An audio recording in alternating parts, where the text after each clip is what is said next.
UGC नियम पर supreme court में सुनवाई हो रही थी, देश के सबसे बड़ी अदालत में बड़े बड़े वकील मौजूद थे। देखिए जरा क्या हुआ। चीफ जस्टिस सूर्यकांत वाली बेंच ने यूजीसी मामले की सुनवाई की, यानी सीजेआई खुद इस बेंच में थे। बेंच में सीजेआई सूर्यकांत के अलावा जस्टिस जे बागची भी थे बेंच में।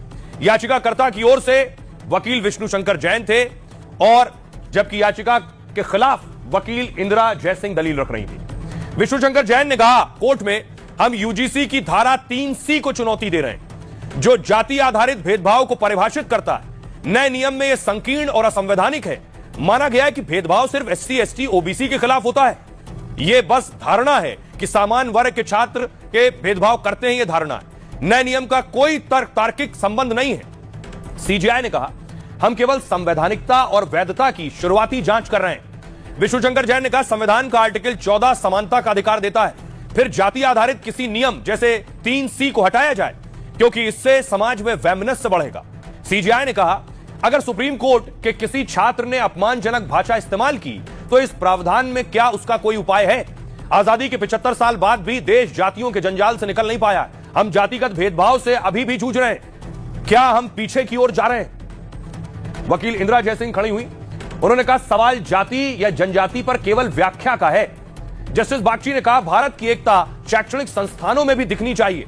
अमेरिका की तरह अलग अलग स्कूलों में छात्र न पहुंच जाएं, जहां अश्वेत और श्वेत अलग अलग स्कूलों में जाते हैं। रेगुलेशंस में रैगिंग को क्यों शामिल नहीं किया गया, जबकि यह कैंपस में एक बहुत बड़ी समस्या है?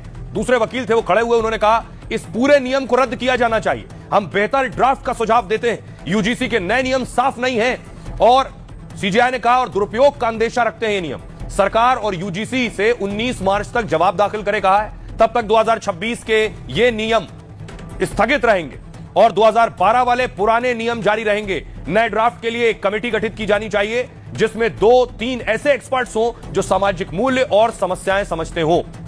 यह हुआ कोर्ट में। अब सुनिए जरा याचिकाकर्ता वकील क्या कह रहे हैं। अगर इस तरीके के रूल रेगुलेशन, जो कि 3C की हम बात करते हैं, अगर इस तरीके के रूल रेगुलेशन बनाए जाते हैं तो कहीं ना कहीं एक पर्टिकुलर कास्ट को टारगेट किया जाए है, जिसको जनरल कास्ट हम लोग कहते हैं। और उनको टारगेट करने का मतलब यह है कि कहीं ना कहीं आप बंटवारे की राजनीति कर रहे हैं। और 77 साल के बाद अगर इस तरीके के रूल रेगुलेशन बनाए जाएंगे हमारे देश में, कहीं ना कहीं जो हमारा संविधान कहता है एकजुट रहने की बात, उसको कहीं ना कहीं आप अलग। अब देखिए जरा कोर्ट में आखिर ये केस लड़ कौन रहा था। ये दो बड़े वकील विष्णु शंकर जैन और इंदिरा जयसिंह। विष्णु शंकर जैन को आपने बहुत से टीवी डिबेट्स में देखा होगा, वो नियमों के खिलाफ कोर्ट में थे। वकील विष्णु शंकर जैन एक बार फिर सुर्खियों में है। सवर्ण उन्हें यूजीसी के नए नियमों पर रोक का सूत्रधार बता रहे हैं, क्योंकि विष्णु जैन ने ही कोर्ट में नियम रोकने की कड़ी दलीलें रखी हैं।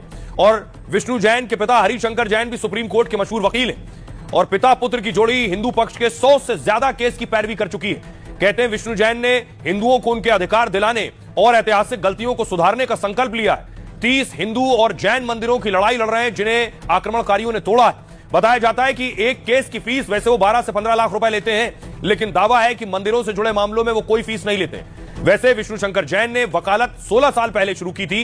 पुणे के लॉ कॉलेज से डिग्री लेने के बाद वो पिता के साथ प्रैक्टिस करने लगे। 2016 में सुप्रीम कोर्ट के एडवोकेट ऑन रिकॉर्ड की परीक्षा पास की, और उसी साल पिता के साथ अयोध्या जन्मभूमि केस में दलीलें रखी। लेकिन पहली बार चर्चा में आए ज्ञानव्यापी में शिवलिंग का दावा पेश किया, और संभल की जामा मस्जिद में भी हरिहर मंदिर होने का दावा किया था। फिर सर्वे टीम के साथ जब वो मस्जिद जा रहे थे तभी हिंसक झड़प हुई, और बाद में खुलासा हुआ कि संभल में विष्णु जैन को मारने की भी साजिश थी।